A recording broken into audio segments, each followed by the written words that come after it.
Assalamualaikum bosku, welcome to my channel. Sebelum menonton jangan lupa subscribe, nyalakan dulu loncengnya, dan jangan lupa like dan komen. Dan jangan lupa ambil posisi rebahan kalian. Untuk kalian selamat menyaksikan. Ketika Jining Suang dipaksa keluar, cermin 9 muslihat juga hancur berkeping-keping, tersebar menjadi kecemerlangan yang cemerlang, dan menghilang di antara langit dan bumi. Cermin itu benar-benar hancur. Ada kengerian lain di bawah. Penonton bersorak. Sudah kuduga kekuatan petir dan angin dewa memang luar biasa, dengan kekuatan hebat cermin seketika dihancurkan dan bahkan Jining Suang telah menderita pukulan berat. Jurus ini benar. Jika tidak ada Guntur, kemungkinan besar Ye Chen akan kalah. Tapi ada kekuatan petir, dalam pertarungan ini, siapapun yang kalah dan siapa yang menang masih belum diputuskan. Dalam horor, pertempuran berdarah dilanjutkan di atas arena. Meskipun Ye Chen menembus merusak cermin, Ye Chen juga menderita serangan balik dari jurus terlarang. Dan Jining Suang tidak jauh lebih baik. Cermin yang rusak, dan dia juga menderita luka punggung yang mengerikan.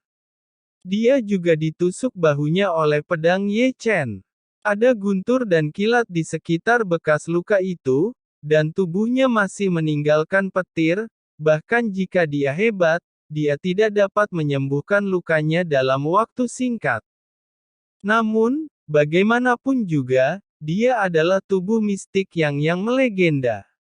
Meskipun dia terluka, dia masih memiliki kekuatan sombong dan pernah menekan Ye Chen. Di arena itu malah menjadi sunyi.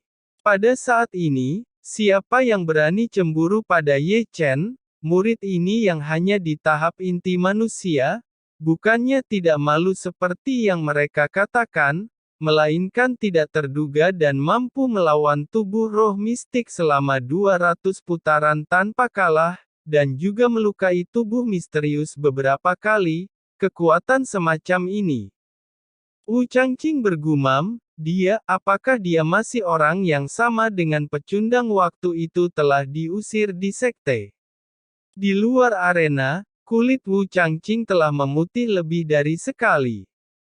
Dan hari ketika mengusirnya, dia tidak pernah berpikir bahwa hari ini, langkah menakjubkan Ye Chen akan mematahkan garis bawahnya yang mengejutkan lagi dan lagi, hanya untuk membiarkan dia mengerti berapa banyak kesalahan yang dia buat hari itu.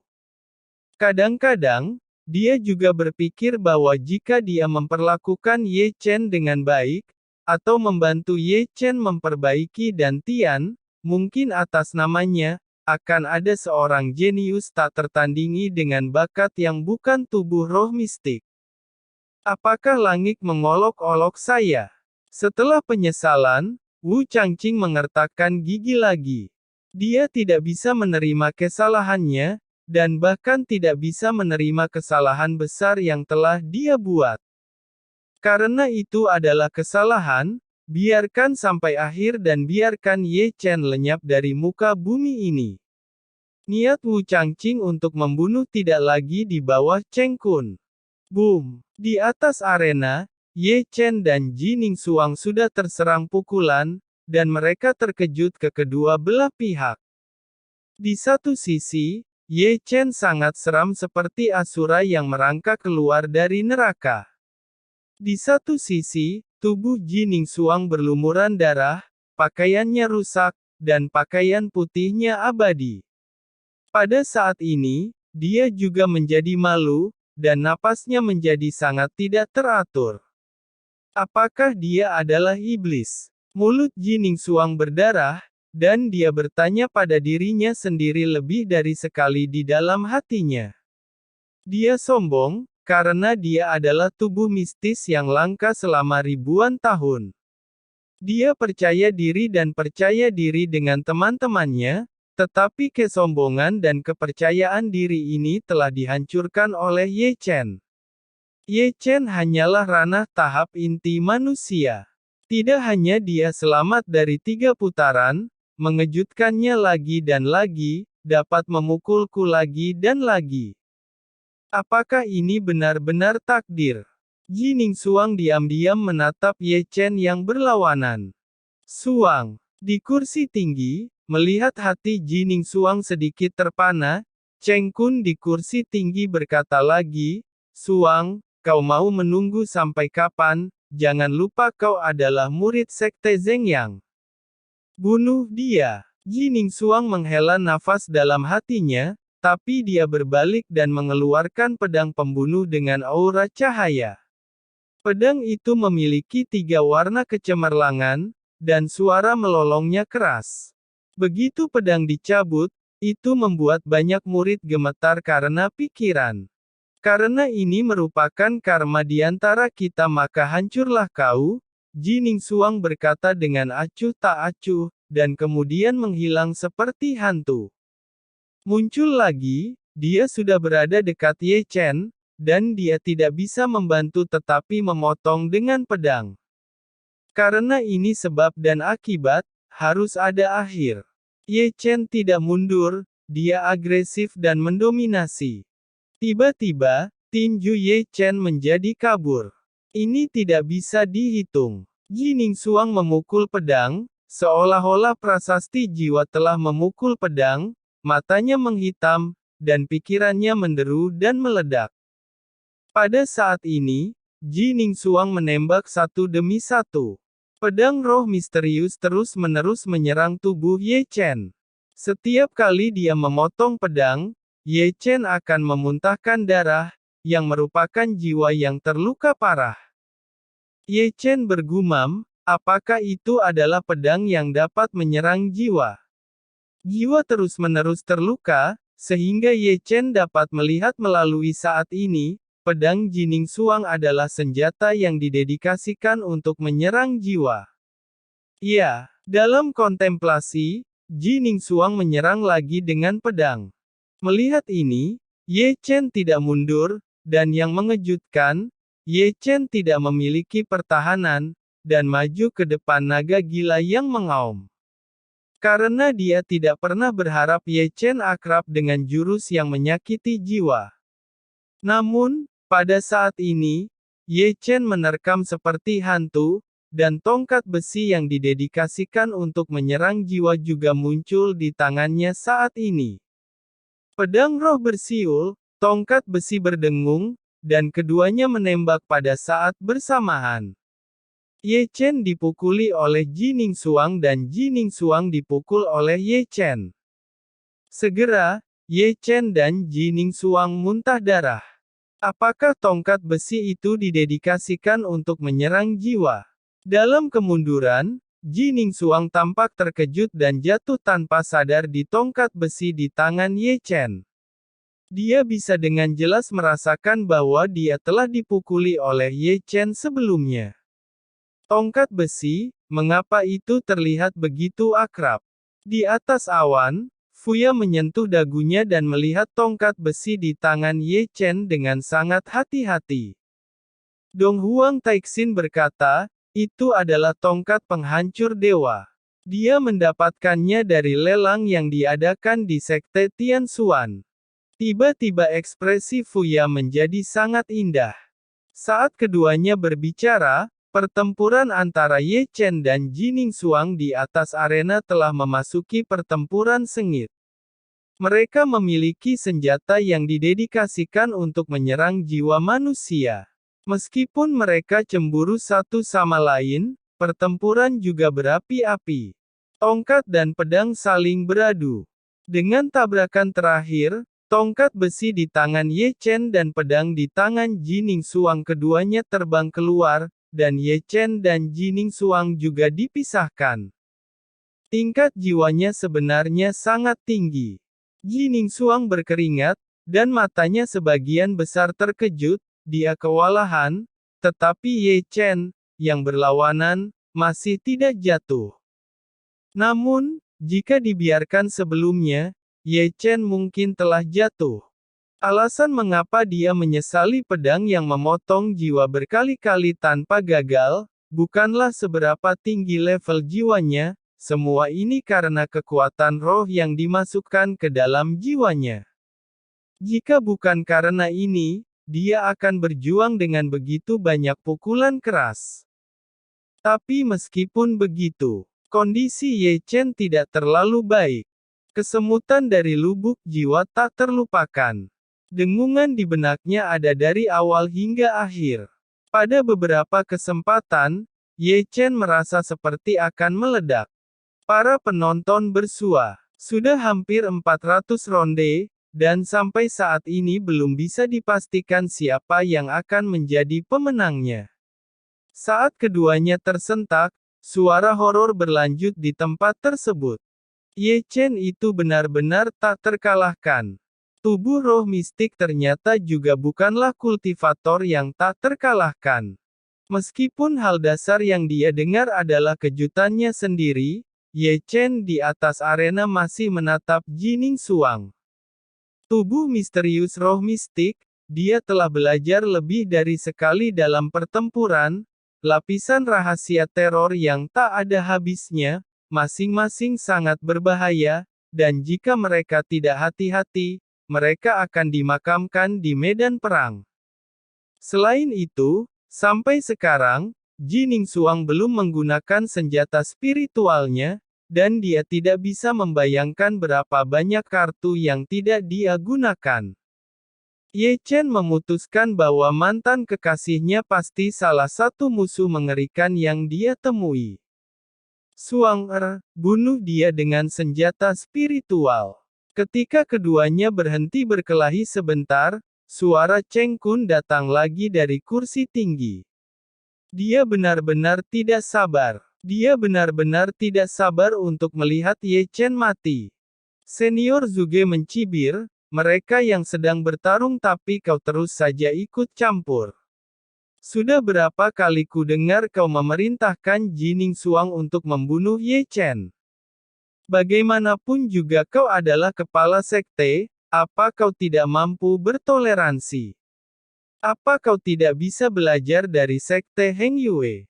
Pang Dacuan juga mencibir, benar apa yang dikatakan senior Zhuge, kami semua bersikap apa adanya, kepala sekte kami juga tidak pernah memerintahkan untuk membunuh murid kalian.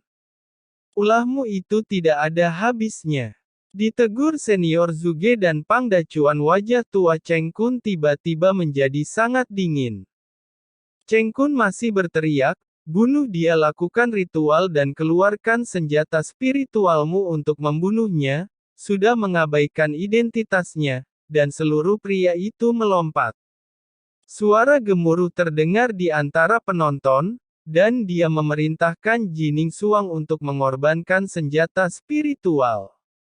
Namun, di arena Ye Chen telah secara paksa mengumpulkan vitalitasnya dan siap untuk menghadapi tantangan terbesar berikutnya.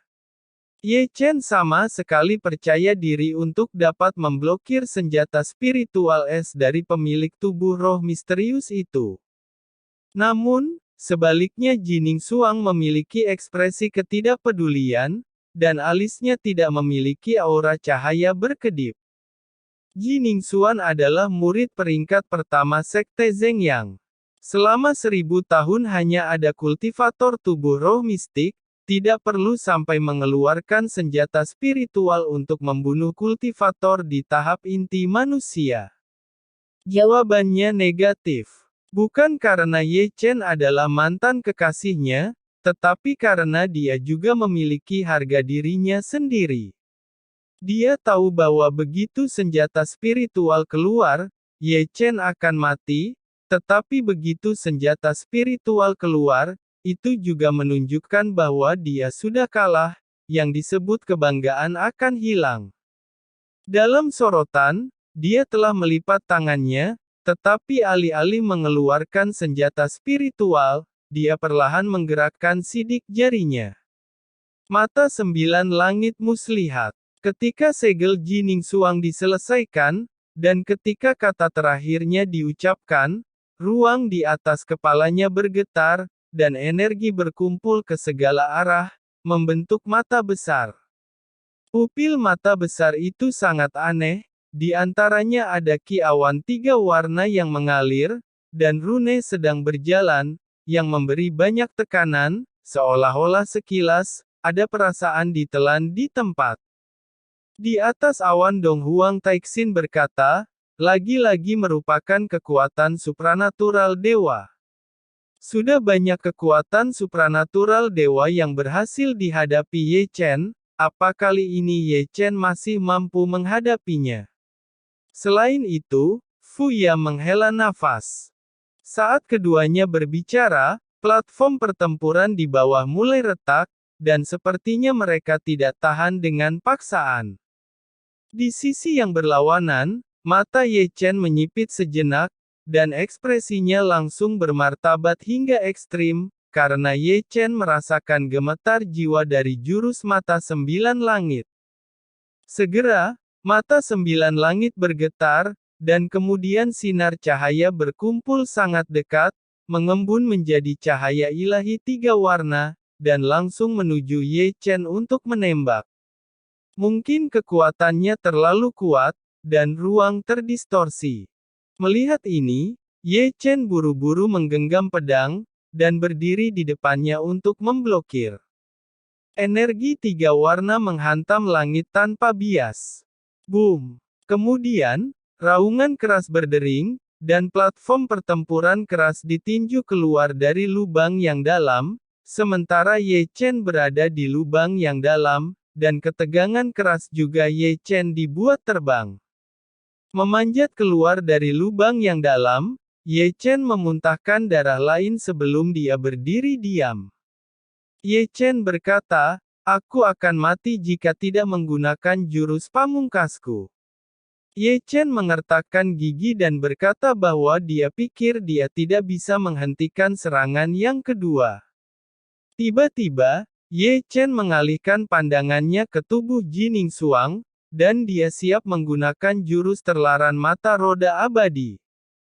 Tiba-tiba suara naga kuno terdengar di telinga Ye Chen, bocah, jurus terlarang mata roda abadi tidak akan berfungsi jika kau gunakan untuk menghadapi tubuh Rose Mistik.